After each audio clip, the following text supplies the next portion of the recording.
HSC 26 batch. এখন আমরা জানবো এইচএসসি লাইফের 15টা হ্যাকস এবং তারপরে আমরা চলে যাব কোশ্চেন আনসার সেশনে। আমাকে একটু কমেন্ট দেখার একটা জিনিস দিয়ে দিত। সো এই জায়গায় এইচএসসি লাইফের 15টা হ্যাকস তোমাকে এখন দিয়ে দিব, যেই 15টা হ্যাকস ইউজ করলে তুমি বাকি সবার চেয়ে আগাবা। সবাই মনোযোগ সহকারে নোট ডাউন করবা। হ্যাক নাম্বার 1, কখনো ফাপড় দেখায় সলিউশন বই কিনবো না এই কথা বলবা না।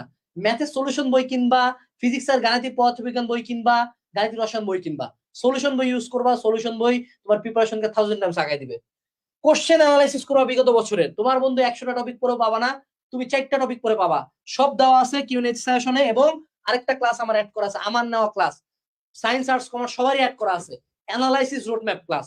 পারলে শুরুতেই ওই ক্লাসটা দেখে বইয়ের মধ্যে টপিকগুলা মার্ক করে ফেলো। এরপরে আসো, প্যারালাল অ্যাডমিশন পড়াশোনা করবা, অর্থাৎ একাডেমিকের সাথে অ্যাডমিশনের পড়াশোনা করবা। এই কোর্স কিনার যৌক্তিকতাই থাকবে না যদি না তুমি অ্যাডমিশন পার্টটা টাচ না করো। এর পরবর্তীতে আসো রেসিডুয়াল ভলিউম। রেসিডুয়াল ভলিউম কি? যখন পুরা নিঃশ্বাস ছাড়ে দিছি তারপরে কিন্তু আমার বুকে কিছু বাতাস আছে, that is called residual volume. তুমি এখন 1-2টা চ্যাপ্টারের পরীক্ষা দিবা, বাট সামনে যায় তুমি দেখতে পাবা যে তোমার পরীক্ষা এবং পড়াশোনা হচ্ছে সবগুলা চ্যাপ্টার মিলাই। তুমি চিন্তা করো, ঢাকা ভার্সিটিতে ফিজিক্স, কেমিস্ট্রি, ম্যাথ, বায়োলজি 8টা বই, 2টা করে পেপার করলে 8টা বই একসাথে এক্সাম হবে। সব রিভিশন দিয়ে যাইতে পারবা না। ইভেন এইচএসসি পরীক্ষা ফিজিক্স ফার্স্ট পার্ট ভাই 10টা চ্যাপ্টার ভাই, শেষ করতে পারবা না। এই জন্য উইদাউট প্রিপারেশনে কিছু এক্সাম দেওয়ার চেষ্টা করবা। ধরো আমার কোর্সে তো একটা চ্যাপ্টারের উপর 3-4 রকমের এক্সাম। একটা এক্সাম পড়ে দাও, একটা এক্সাম না পড়ে দাও। এক্সাম দিয়ে কখনো মার্ক দেখবা না। আমাদের যে ওয়েবসাইটে এক্সাম হয় সেটা হলো কিউজি টেস্ট। ওই এক্সাম গুলাতে চাইলে আলাদা করে ভুলগুলা নিয়ে আলাদা এক্সাম দেওয়া যায়, ভুলের পার্টটা বুক মার্ক করে রাখা যায়। সো ভুলগুলাতে বেশি ফোকাস দিবা। এরপরে যদি তুমি এরকম না প্রিপারেশন নিয়ে নিয়ে এক্সাম দিতে থাকো, তোমার একটা পর্যায়ে রেসিডুয়াল ভলিউম বাড়ে যায়। রেসিডুয়াল ভলিউম হলো উইদাউট প্রিপারেশন আমি কেমন অ্যান্সার করতে পারি। কারণ সবসময় ফুল প্রিপারেশন নিয়ে যে এক্সাম দিতে পারবা না। একাডেমিক লাইফটা পার হলেও অ্যাডমিশনে যা ধরা খাবা। এরপরে রিভিশন ম্যাটেরিয়াল বানাবা। What is revision material? Revision material হলো RVM। 2টা বৃত্ত চিন্তা করো। প্রথম সেটটা হলো আই, পরের সেটটা হলো ডাব্লু। আই হলো ইম্পর্টেন্ট, ডাব্লু হলো উইক পয়েন্ট। মেজরিটি স্টুডেন্ট পরীক্ষার আগের রাতে রিভিশন দিতে পাগল হয়ে যায়। আমি তোমাকে সাজেস্ট করব তুমি একটা রাইটার পড়বা, বাকি রাইটারের যত এক্সট্রা ইনফো, যত নোট ওই রাইটারটার ভিতরে অ্যাড করে দিবা। আমার বইয়ের নাম ছিল প্রেগনেন্ট বই। আমার একটা নর্মাল বই এই সাইজের হয়, আমার বই এত মোটা হয়েছিল, ভিতরে সব নোট দিছিলাম। কারণ কি, আমি যাতে পরীক্ষার আগের রাতে একটা বই পড়ি। সো রিভিশন ম্যাটেরিয়ালে আমরা যেটা করি, আমরা আমাদের যেই বইটা বা যেই সোর্স থেকে পড়ি সেখানে আমরা বিগত বছরের কোশ্চেন হয় কিউএনএ সেশন না হয় অ্যানালাইসিস মেলবুক, কোন একটা জায়গা থেকে কোর্স থেকে আমরা মার্ক করে রাখবো যে এই টপিকগুলো ইম্পর্টেন্ট। এইটা হলো আমার প্রায়োরিটি নাম্বার 1। কিন্তু দেখো, এমন যদি কোনো টপিক থাকে যে আমি কম পারি, সাপোজ তুমি ক্রেমারের রুল কম পারো, সাপোজ তুমি বৃষ্টি ছাতার ম্যাথ কম পারো, ওইটা মার্ক হবে ডাব্লু দিয়ে, আই এবং ডাব্লু দিয়ে। এই দুইটার মধ্যে যদি কোনো কমন সেট থাকে সেইটা হলো প্রায়োরিটি নাম্বার 1। এটা আগে রিভিশন দিব, তারপরে রিভিশন দিব ইম্পর্টেন্ট গুলা, তারপরে রিভিশন দিব লাস্টে যায় উইক পয়েন্ট গুলা। উইক পয়েন্ট গুলা তোমরা কি করো, প্রথমে উইক পয়েন্ট দেখো। ভাই যা পরীক্ষায় আসবে না সেটা আমার উইক হলো, আমার দেখার দরকার নেই তো।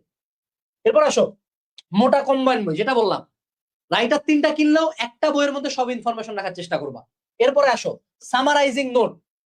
যে কোনো ক্লাস করার সময়, অনলাইন ক্লাসের ক্ষেত্রে অ্যাটলিস্ট একটা খাতা কলম নিয়ে বসে টিচার কি কি বলতেছে মেইন টপিক গুলা জাস্ট লিখবা। যে ধরো ভেক্টর, ওকে, একক ভেক্টরের ক্ষেত্রে n ডিভাইডেড বাই পরমাণু ফেন, এরকম করে জাস্ট ইন্ডিকেশনে কিছু টপিক লিখবা। সামারাইজিং নোট নিজের জীবনও পড়বা না, বাট জাস্ট ওই নোটটা ক্লাসের ফোকাস ধরে রাখার জন্য, দেন যা মূল বই পড়বা। এরপরে বোগাস প্র্যাকটিক্যাল নিয়ে কখনো চিন্তা করবা না। আরেকটা কি, স্টাডিমেট খুঁজে বের করবা। তোমার একটা বন্ধু বের করবা, অবশ্যই সেটা অপোজিট জেন্ডার হবে না, ছেলে হলে ছেলে, মেয়ে হলে মেয়ে। এ হলো তোমার স্টাডিমেট, এর সাথে তোমার কম্পিটিশন হবে বাট ঘৃণা থাকবে না, একে অন্যকে চ্যালেঞ্জ করবা। আমার স্টাডিমেট ছিল আমার বন্ধু জিহাদ, ও কুয়েট থেকে পাস করছে, ঠিক আছে, আমরা একে অপরকে পুশ করতাম। এইচএসসি লাইফটাতে ভালো একটা ফ্রেন্ড সার্কেল খুঁজে বের করার চেষ্টা করবা, যাদের প্রত্যেকের অ্যাসপিরেশন বড়। দরকার হলে নিজে করো, দরকার হলে অনলাইনে খুঁজো, বাট কোনো লুজারদের সাথে বেড়াবা না। 10টা নেশাখোরের সাথে বেড়াবা, 11 নম্বর নেশাখোর তুমি হবা। এবং একটা ভালো কম্পিটিটিভ বন্ধু আনবা, যে 2জন মামা বইটা চান্স পাইতে চাই, মামা আমরা মেডিকেলে চান্স পাইতে চাই, আমরা এইচএসসি লাইফে ভালো করতে চাই। এরপরে বাবা মেন্টাল প্রিপারেশন নিবা। দেখো, এই যে আমি এতক্ষণ ধরে কথা বলতেছি এত হাই এনার্জিতে, এই এনার্জির মূল উৎস হলো আমার মাথা। এইচএসসি লাইফে তোমার সবচেয়ে বড় উৎস হলো মাথা। প্রথম দিকে পড়াশোনা মনে হবে অনেক ইজি, পড়বা, একটা পর্যায়ে যায় মনে হবে সুইসাইড করি, একটা পর্যায়ে যায় মনে হবে একটা লাইন মনে নাই, মনে হবে যে পাস করতে পারবো কিনা, তখন এই মেন্টাল প্রিপারেশনটা কাজে লাগে।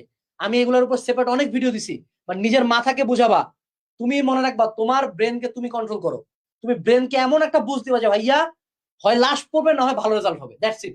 মাথাটাকে স্ট্রং করবা, মেন্টাল প্রিপারেশন নিবা।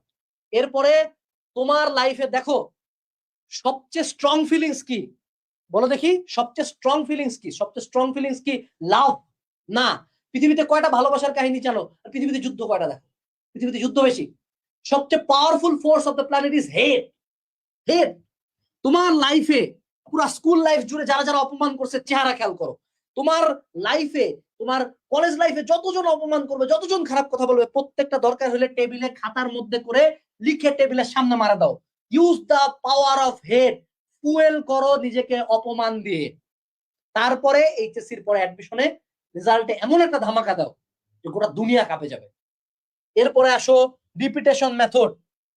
কোন চ্যাপ্টার 7 ঘন্টায় একবার পড়া বেটার, নাকি 7 ঘন্টায় প্রতিবার একবার করে 7 বার শেষ করা বেটার?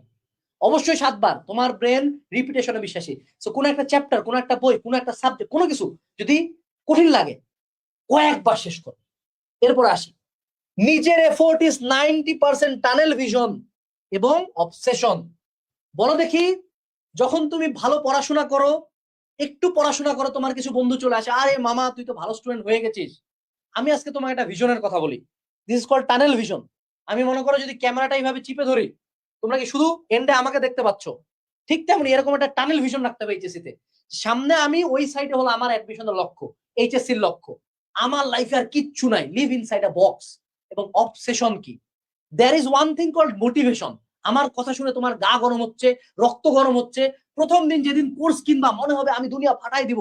প্রথম 4-5 দিন যখন রুটিন ফলো করবা তখন মনে হবে আরে কি মজা এইচএসসি পড়া।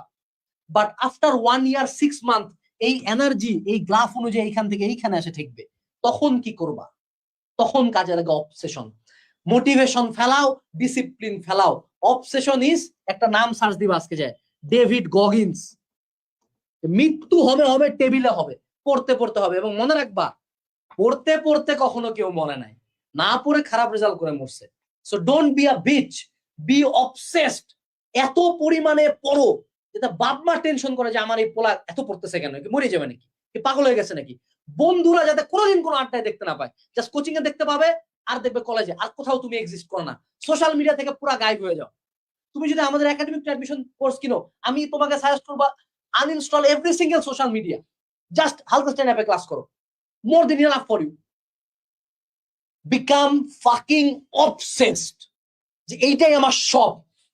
কারণ তুমি তোমার লাইফে অলরেডি অনেক অপমান সহ্য করছো, এবং হেলায় খেলায় এইচএসসি লাইফটা যদি নষ্ট করো